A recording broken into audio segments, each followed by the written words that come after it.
Greetings to each and every one of you valuable players out there, whether you're a trainer, owner, jockey, punter.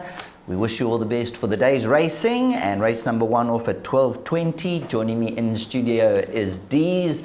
Dees, this is the time of the year that we really look forward to, and building closer and closer to the Hollywoodbets Durban July. You can get those shivers already. Yeah, and it's building up properly. You know, last week, if you didn't watch it, we had the first light display here. What a display. If that's a taste of what's to come on Hollywoodbets Durban July Day, it's going to be awesome. I trust that you, the valued racing fan, as well. And it's the Tote Derby and the Tote Oaks Day. It's a last chance for a few that are entered in this year's Hollywoodbets Durban July to possibly put their name into the hat. Let's get straight into it. Race number 1, we got a rerun for you. 200 meters now, and Catch a Penny moves up now to Princess of Ernie. Perfume Powers on the inside. Celestial Diamonds trying to run on. It's Catch a Penny and Princess of Ernie now over the last 100 meters. And Catch a Penny, Princess of Ernie's fighting right back. It's come down to the line. Princess of Ernie won it. Catch a Penny second. Celestial Diamond and Perfume Power. Yeah, she ran an extremely good race. Very green still. Came from quite a way back. I still think she's looking for further than 1200 meters, but she's shown improvement since the run, and I'm expecting a nice run from her. Yeah, Bookworm is so aptly named. I thought it was so clever. She's by summa cum laude out of, I think, a mare called Book of Verses. She's a lovely little filly. She's definitely looking for further. It's so nice that Bruce Nicholas has pulled his girls into racing, keep the family tradition going. So it's their first runner with us, and I'm not expecting any fireworks. She wants to go definitely a trip, but I think it's about time that she stepped out. They've been paying for a good couple of months, so it would be nice to see some action. She'll be doing her best work towards the finish. Dancer Diamonds is a beautifully, a big, strong, strapping girl. She's taken a bit of time to come to hand. I thought she would have, with the pedigree, she would have come to hand a little bit sooner. But, in the 6 weeks that I've been here, I've seen her change shape. She's had a lot of groundwork. I think she'll still need the run for experience. I think the penny hasn't dropped yet, but she'll be one to follow. She's a lovely filly. Yeah, she ran a very good race first time out. Over 1,400 metres. Badly bowled when she left the gates. She stops up with the saddle slipped, and actual fact never slipped back. What happened is when they bowled Craig, he actually slipped him in on the side and then corrected himself. And so she was completely lost, but finished the race off. I've brought her back to 1,200. I think the race has sharpened her up. But ultimately she will end up going 1,400-1,600 metres. But she's doing well, and I think she's come on with that run. Yeah, Dean Kanamea could be the stable to follow with Craig Zaki if you have a look at the jockey and trainer index in whatever form guide you are using. But let's get straight into it for race number 1, which begins the jackpot at 12:20.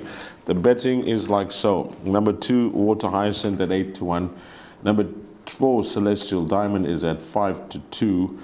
Then we got number 7, Mrs. Stormiatrix at 8-1.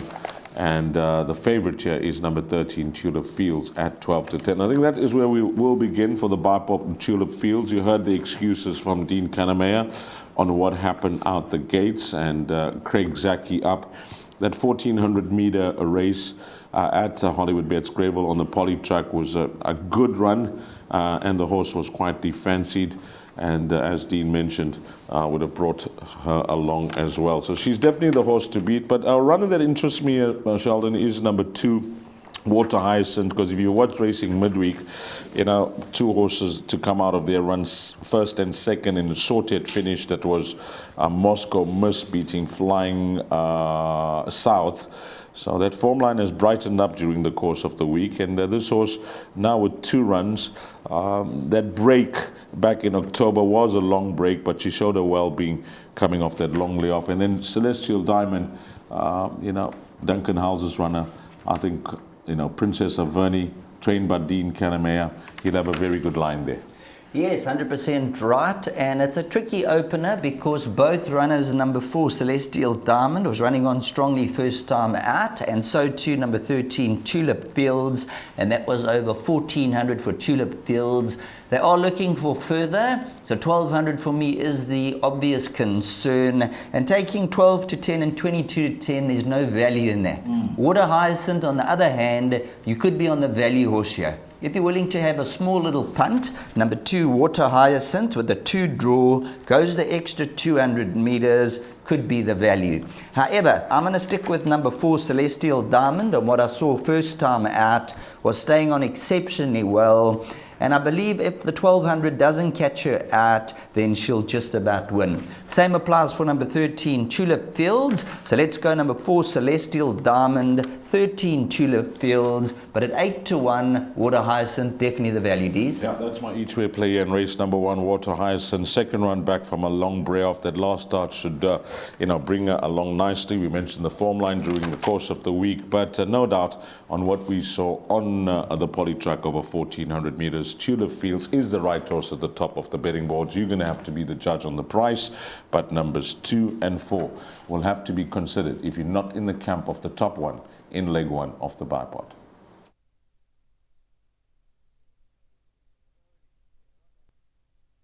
On to the start of the place accumulator, race number 2 at 12:55 over 1200 meters.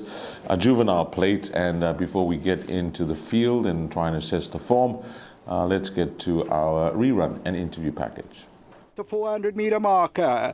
Blackjack Randall now comes into the lead. Like Fire on the outside. War of Dynamite. Got to go. Eddie still got 2 or 3 to go. Fortress of Fire takes it up though. And it's Fortress of Fire over the 200. Fortress of Fire, and that's not for the catching. Fortress of Fire to win by about 3. Got to go Eddie. Then came Like Fire. Maybe Alana ran fourth. Yeah, he's a nice horse, but I think so laid back. I think he'll be green. And he's definitely wanting further. But, he's shown nice work at home, and if he's finishing off the race, I'll be happy. Let's get into the betting as we bring up the field for the start of the PA. Number 2, Mighty Sambizi, is at 6 to 1. Number 6 is Centurion at 9 to 2. 8, Dead Poets Society, a first-timer for Stuart Ferry at 8 to 1. 10, Gotta Go Eddie, you saw that rerun, that's at 14 to 10. And then 11, French Warlord, I think would open up at around 11 to 2, and Sheldon tells me now there is some money there. That's trading at 9 to 2. Just looking at the first leg of the place accumulator, unless you're firmly in the camp of one horse, it could be a nice trifecta and quartet to catch her. Number 10, Gotta Go Eddie, Sheldon will have racing fans, and I'm sure will be the most popular in the place accumulator. What do you make of the 2 runs that we've seen to date? I know first up, that second was a good run. Next time out, odds on shot, 5 lengths back.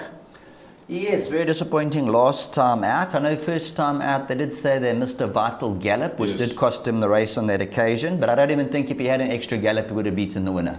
So I think he would have come a little bit closer. Second time out, 1400, disappointing. They've given him a bit of a time to mature, and I think that could be the winning recipe. Back to the 1200, they're going to start again from scratch. They've given him time, and I think that he is going to be the horse to beat. From 11 to 10 out, 14 to 10 early. Money in for 11, French Warlord, who's going to show a big improvement. But got to go Eddie. He's obviously shown the de Kock stable a lot back home. So I'm going to give him another chance. I'm going to tip him. Would I put my money on him? No. 12, 14 to 10, too sharp for me, but he will be my first selection. Number 2, Mighty Sambizi. Now, this is a horse who really interests me. Shows the speed, has the draw. The I'm a Fireball debut run, the form lines have been well franked, and I think this could be the flying the ointment at around about 6 to 1. Yeah, that's the horse I'm going to tip as my top choice. Of course, I'm a Fireball and Yippee Kaye, both trained by Mike de Kock, so they're going to have a very good line with number 10, Gotta Go Eddie. But this horse, Mighty Zambidi, what I liked about that last start over 1200 meters at Hollywoodbets Scottsville is that, the horse moved up to win it. and was just lack of fitness. April, the 2 runs, I think, would have brought him on a ton. He's now having his 3rd run of his career. I think he'll be spot on when it comes to fitness. And we saw Yippee-Ki-Yay running the Gatecrasher Stakes the other day, and there was some talk for him as possibly the right horse in the race. Of course, Malmesbury Missile was the winner of that race, but I think the form line is one that we could possibly, try and look at here with number 2, Mighty Zambezi. So that's going to be my top choice, 2, Mighty Zambezi. I'm going to tip number 6, the Centurion, for second. Any price ran a good race first up, and I think that all the horse needs to do is just quieten down in those starting stalls and jump on terms. Will run well. Number 10, Gotta Go Eddie, we've spoken about. And then there's a big improver in the race, and when you see Foree for Odendal, you know something is on. A French Warlord. There wouldn't be much between numbers 9 and 11, on that run behind Soldier Boy. But of the 2, I'll be with number 11. So I'm going to tip them 2, 6, 10, and 11. Well, there we go. 2, 6, 10, and 11 for D's in race number 2. And let's see how the results ends up.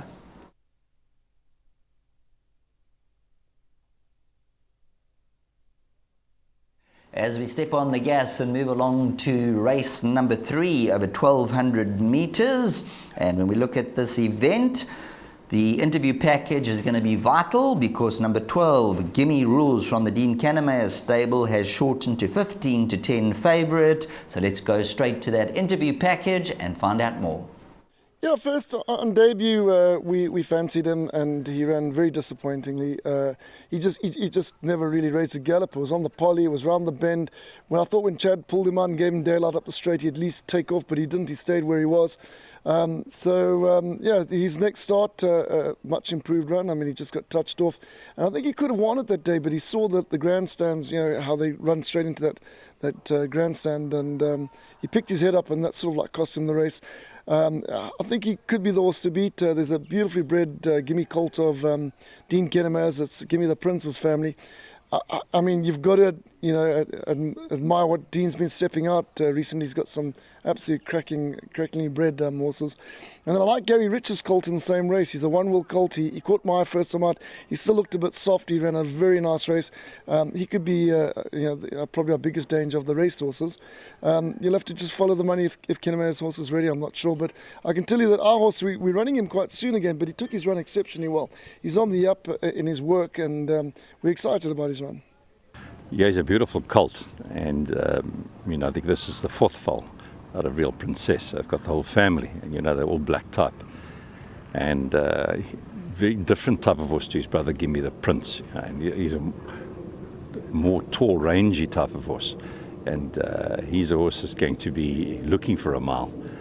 He has got natural speed back home, and but a lovely quality individual, lots of scope. You've got to look at him in the springtime as a 3-year-old. However, I've given him enough time to have his first run under his belt, and I think that a little bit sharp for him. He'll be doing good work at the finish. He's a nice type of horse with plenty of scope. Well, the first 3 races, we're running with the youngsters, so it'll be quite interesting to see, and some short-priced favourites. And listening to Dean Kannemeyer, the horse is ultimately looking for 1,600 metres. So there's going to be more questions than answers, should I say. More questions than answers here with number 12, Gimme Rules. A race where you're going to have to watch them go down to the start, see them in the paddock, and watch the race time money. Because with these 2-year-olds, they improve at any rate. Number 2, that'll be the day, a cracking second last time out. And we heard from Glenn Cotson, he's superbly well. He took the run well, and he'll be a big runner. Then we got all the first-timers D's, and a horse like number 9 from the Wendy Whitehead stable. I see there's a little bit of confidence. Very nice type. If not too green, will run well. And then Dean Kannemeyer about number 12, Gimme Rules, is drawn 12 out of 12. Going to need to be something special to win over 1,200 first time out. What do you make of race number 3? Because the first 3 races I'm not sold on. Yeah, we mentioned Kannemeyer and Zaki could be the hot combination to follow on the day, as you'll see throughout the day at Hollywoodbets Scottsville. But, let's have a look at the betting first. Number 2, that'll be the day at 33 to 10. Then we got number 6, Light the Fire at 7 to 1.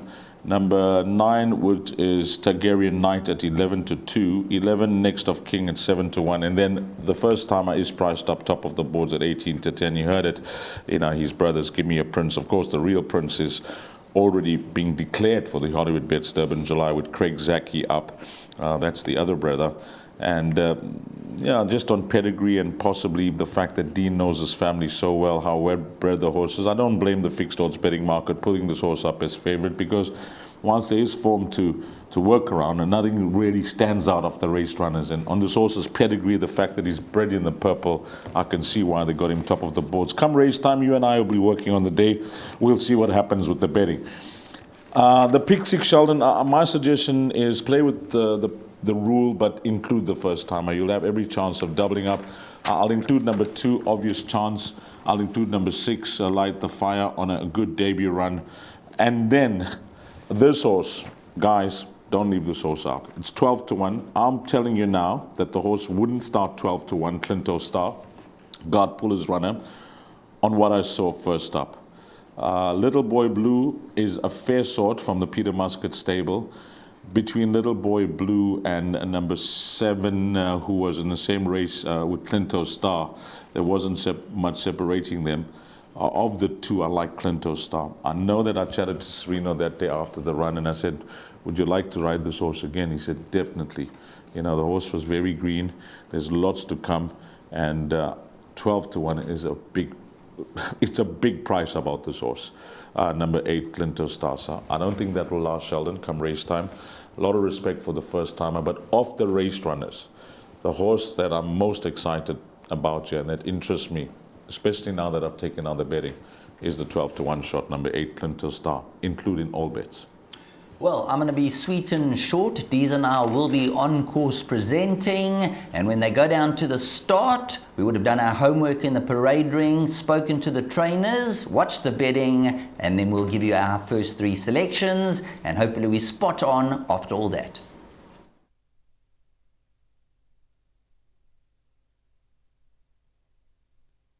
Number 4, leg 1 of Jackpot 1 is over 1,400 meters. It's a maiden plate. And we got a rerun and some interviews. Blue sleeves and cap at the 300-meter marker. Towards the inside, Star in Motion trying to make some ground. Inside the final 200, Higher Love. On the inside, Little Cracker. Victor Hugo's trying to pick them up and is now doing so with Star in Motion on the inside. However, Victor Hugo's going to do just enough from Star in Motion. Higher Love, then came Little Cracker. Yeah, the first time I ran him over at Scottsville was over 1,000, which was way too sharp for him, and then he just got beat by a smart horse of Peter Muscat's, and then he just got beat a whisker the other day on the poly. But Craig has always been saying to me, Dean, he's a 1600 meter horse, and although it's an open company, I think half the field are 2-year-olds. Drawn 1 at Scottsville. I think he's looking for the type of ground, and hopefully puts his head in front this time. Yeah, the biggest problem we have here is he's the pressure horse trained for the family. Jeez, unbelievable. Yeah, look, he's had 1 or 2 issues. We rested him gave him a real proper rest, and his first run he showed plenty toewood when he had basically a gallop up the straight.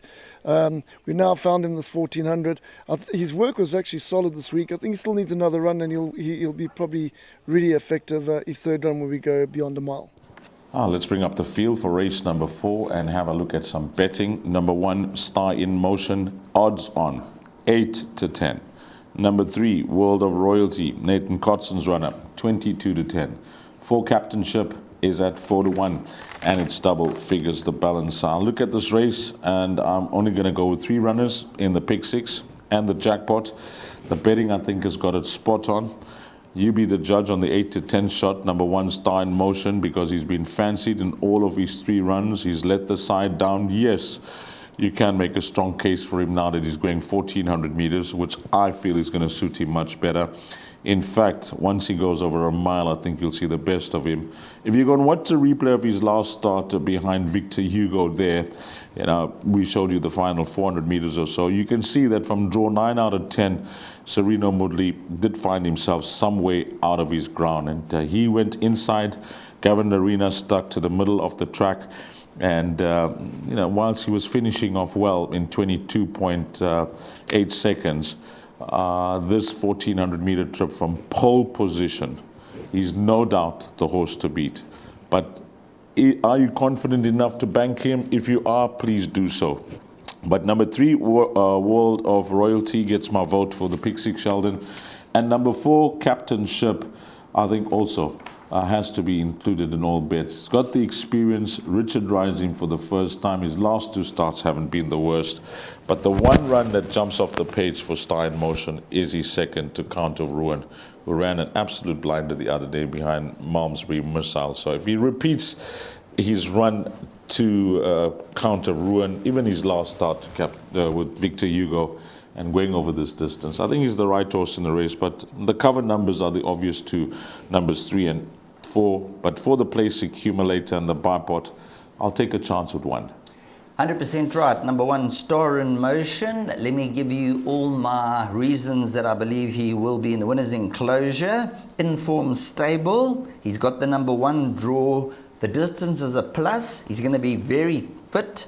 I think the turf's going to suit him, and he's found the right field. So number 1, Star in Motion, 1400 meters from the 1 draw, should be very, very tough to beat.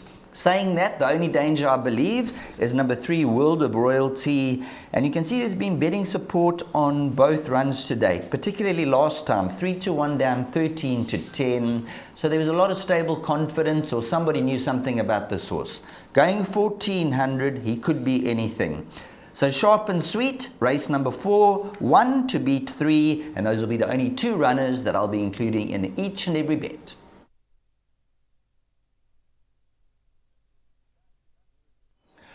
Rightio, moving on to race number 5 over 1,000 meters, and this is due off at 14:40. Without any further ado, let's go straight to the interview package.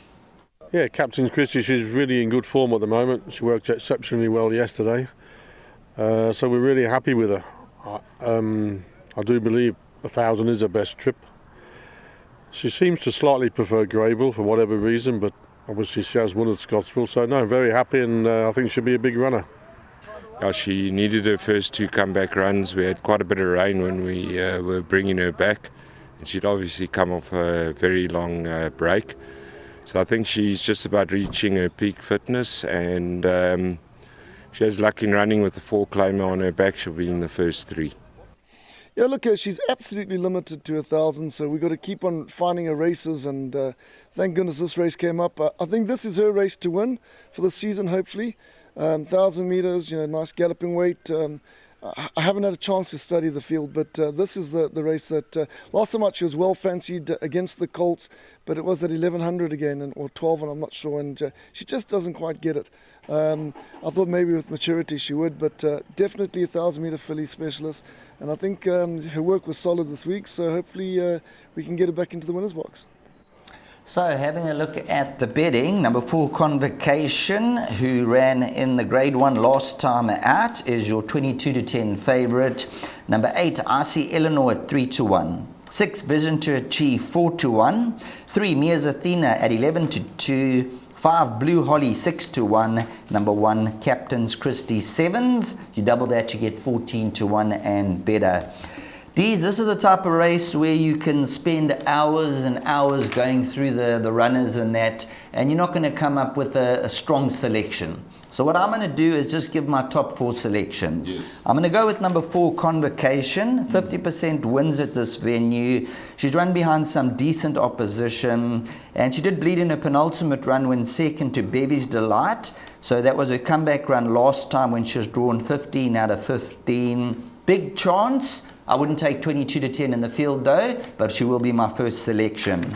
Second, I'm going to go into number 1, Captain's Christie. We heard from Mark Dixon. She's showing some exceptional work. It's her best trip, and at around 7-1, she must be a huge player, and she is one of the best weighted runners in the race. Third, number 5, Blue Holly, who we heard from Glenn Cotson. This is her race to lose, and if you go back on her earlier form, she's run behind some decent opposition. And then number 3, Mia's Athena, with just 50 kilograms on the back, could prove quite slippery. Yeah, I must agree, Sheldon, that it does look like a field race. The more I have a look at it, my rule has always been if it's more than half the field, and I can't narrow it down to 4 runners. Looking at Captain's Christie, you can make a case for her. The course and distance record is there. Hot Pearl, in and out, but quick on a day. Mia's Athena, nice ride for Savannah Valgelo. I think, on what we heard from Duncan Howells, a top 3 placing. 4 Convocation, you mentioned, out of a Group 1 into this race. She was thrown in the deep end. Blue Holly, Glenn Cotson rides. Vision to Achieve is in fantastic form. Course and distance record is there. A horse like Getting the Cue, hard to assess on what has gone wrong with her of late, because she was in form where she looked like she was going to win, but she's gone off the boil. And in 8, I See Eleanor. If I can recall last time out, she was playing up in the starting stalls. She was assessed by the vet, past fit to race, but it was no run. It was really no run. She found nothing. She worked herself up prior to the running of that race, and she ran accordingly. One has to give her another chance, and she's having a 3rd run back from a long break. So a tough race. I like the comments of Duncan there. My horse will be in the top 3, so many will look at that for place accumulators. But I agree with Glenn Clotson. I think he's fully, on what I've seen to date, possibly the right horse here as a roving banker. By the way, this horse, Blue Holly, is trading at 7-1. And after those comments from Glenn Cotson, you're not going to get that. It is the start of Jackpot 2, 5, 6. No, it is the last pick 3 on the... No, 5, 6, 7, and 8. Yeah, it is the start of Jackpot 2, race number 5.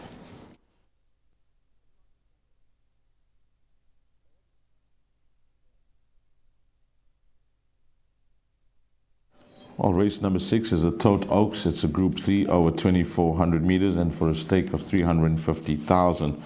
Yeah, we've got 9 runners that go to post at the time of recording, and this could be a very important interview. Yeah, I think she should get the distance. I said to Fastfontein, the owners and breeders of it, that she's a minimum trip to 16. She could be better over 2,000 meters. And we did see her win over 1,800. We didn't see her win over 1,600 meters. She's out of a dynasty mare.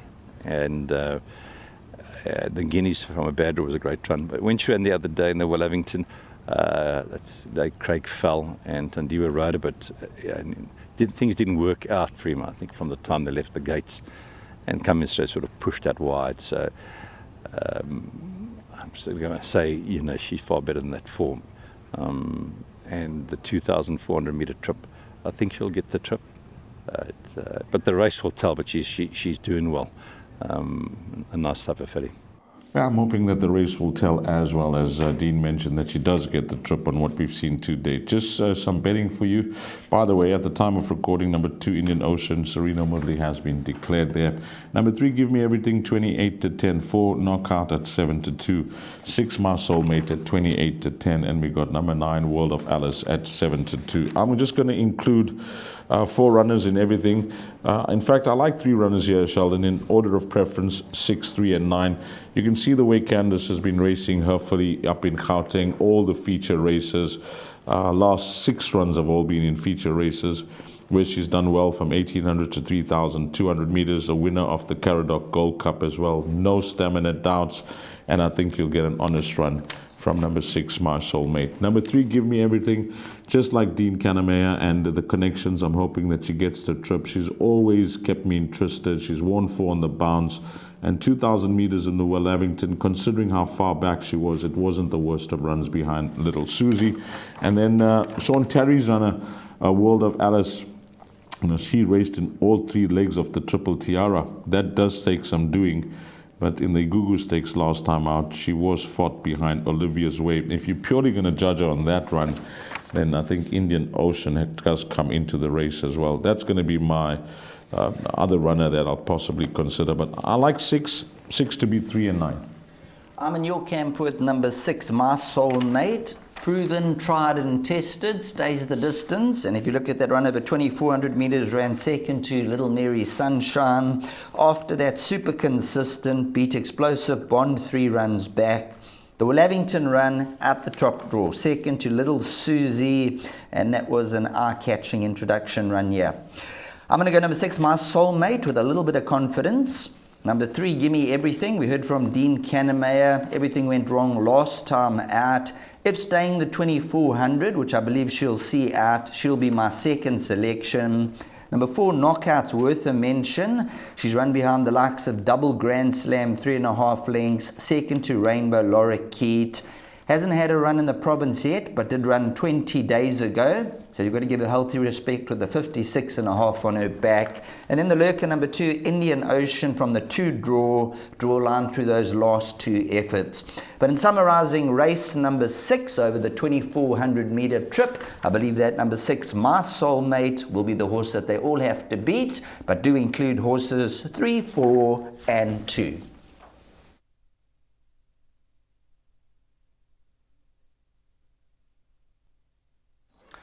Moving along to race number 7, this is the Tote Derby Grade 3 over the 2,400 meter trip, and in race number 7, the winner I believe will be Future Swing, and let's go to that rerun.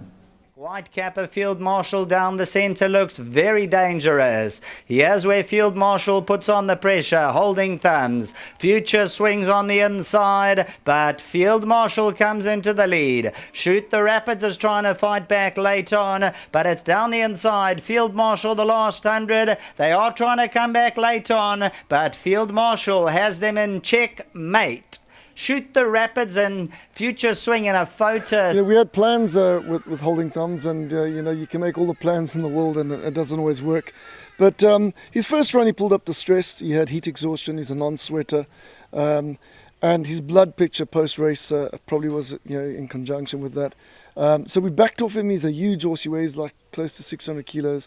So we backed off him, and he probably just needed his next run. We realized we had to get going again once the bloods were better.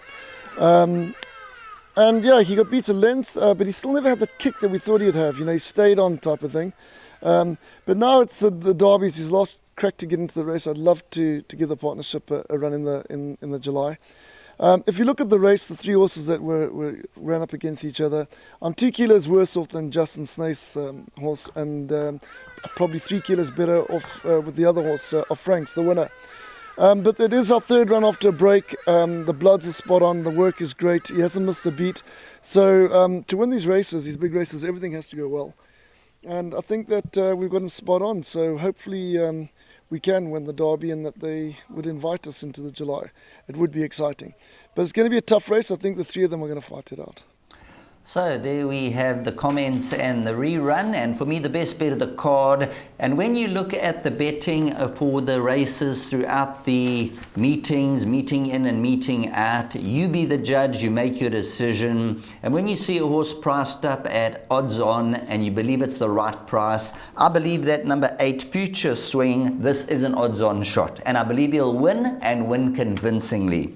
This is a horse who's run against top horses.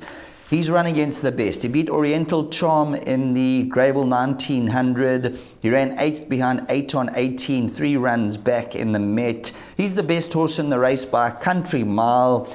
They're looking for the perfect prep going forward to the Hollywoodbets Durban July, and I believe that he's going to come home smoking a pipe. So for me, number 8, Future Swing. Last time you could see 63.5 on his back, from 9 to 2 out 20 to 1. Finished second to Field Marshal. Holding Thumbs was in the race.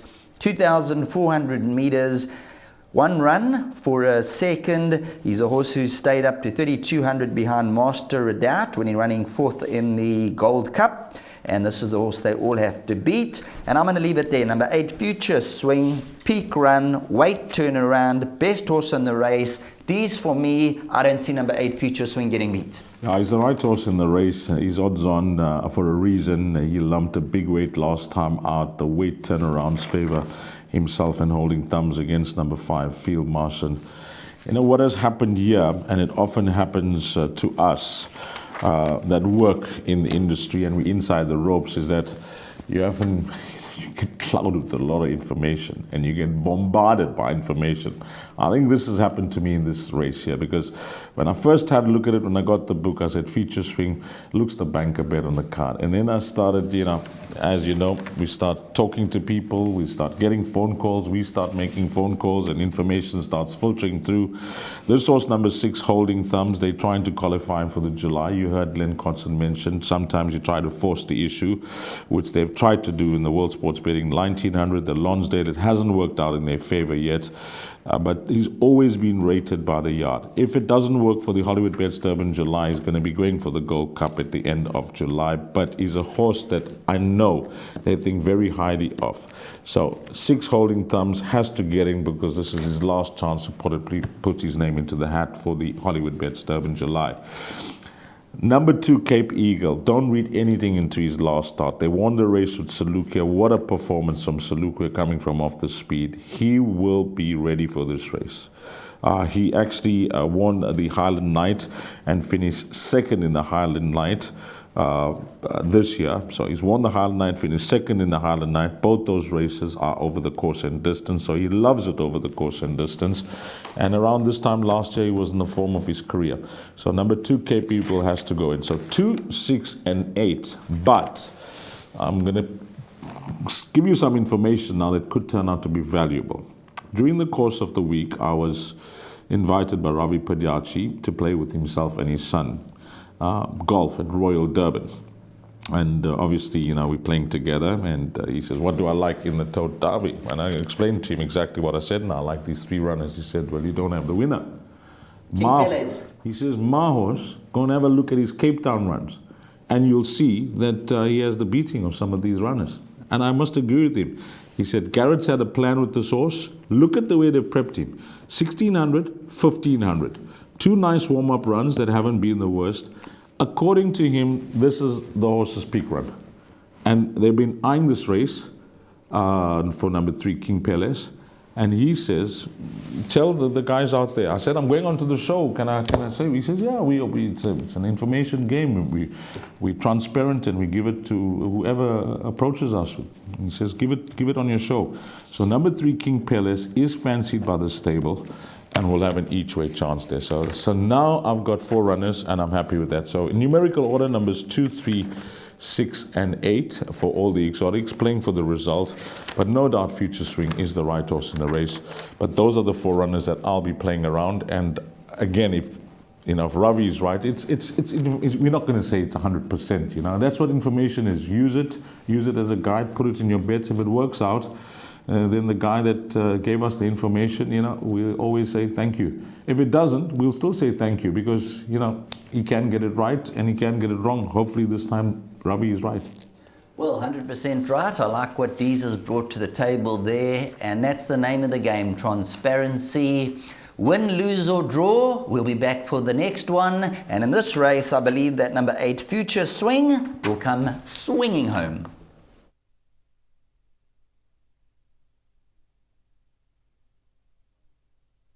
Well, race number 8 is where we close things off. It's at 16:25 and it's over 1,400 meters. And we just got an interview package here with DKR, that's Dean Kannemeyer Racing, and Stuart Ferry. Yeah, the draw helps. He ran a very good race last time on the poly. He loves it, poly 1400. But he's also run good races on the grass. In Cape Town, he's had some good form at Durbanville. So I'm going to take my chances back on the grass. He's drawn well, big field, but he did run he was finishing off strongly last time. I think Gavin Arena rode him, but you can never leave him out. He's always there.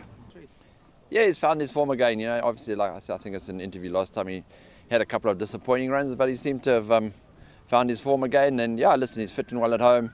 Half decent draws this time, lightweight. Hopefully, also be running at him at the end.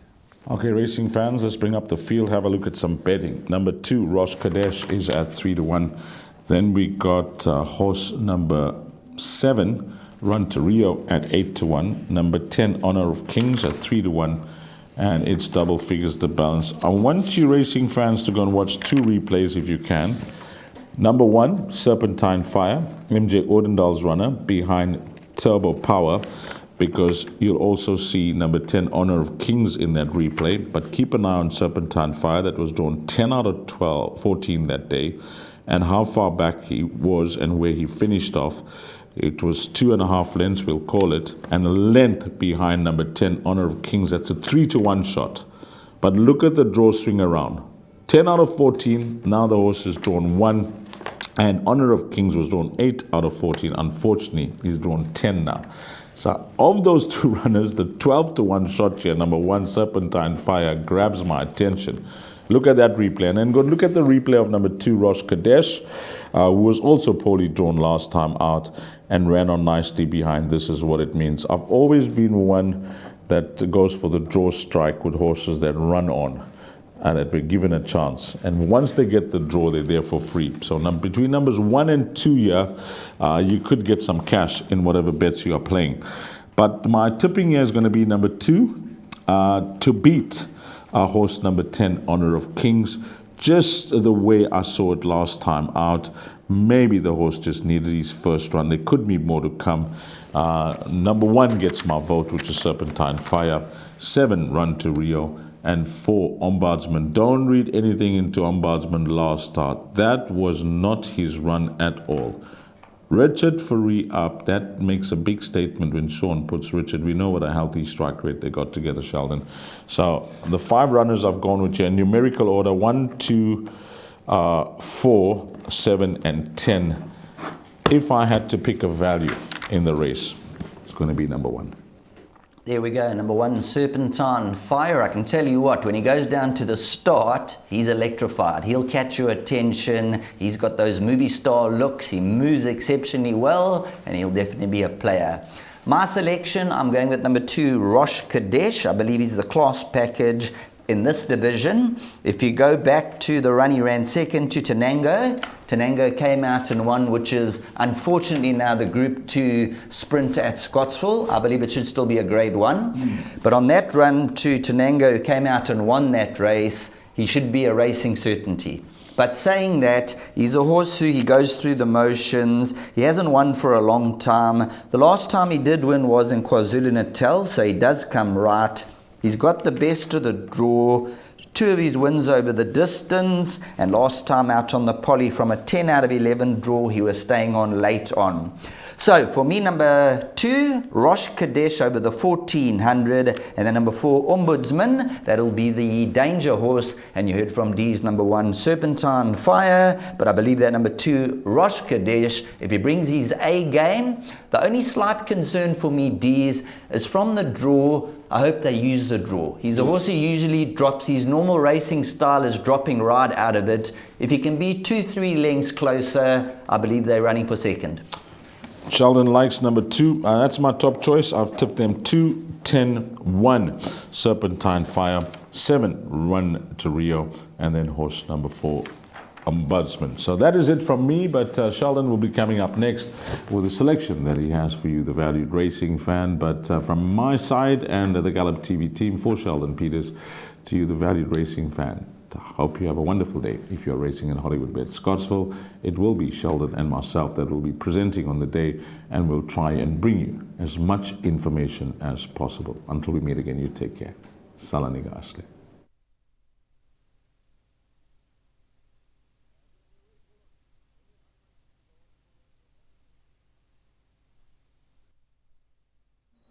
That time of the show where we go on to our suggested bet of the day, and I'm not going to be going too greedy here.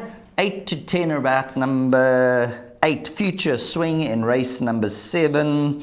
Short price, but I believe this is a good thing. And when it comes down to odds-on favourites, I don't believe in playing odds-on favourites. I look for my value bets, 6 to 1, 7 to 1, 20 to 1, and that's how we survive in the game. However, when an opportunity like this presents itself, I believe that Future Swing is the class package. He's beaten Oriental Charm, who won the Hollywoodbets Durbanville July, peak run, weight turnaround, and I think everything's going to fall into his favour, and I believe the rest of the field will be running for second. Number 8, Future Swing, I believe he's going to come home absolutely cruising.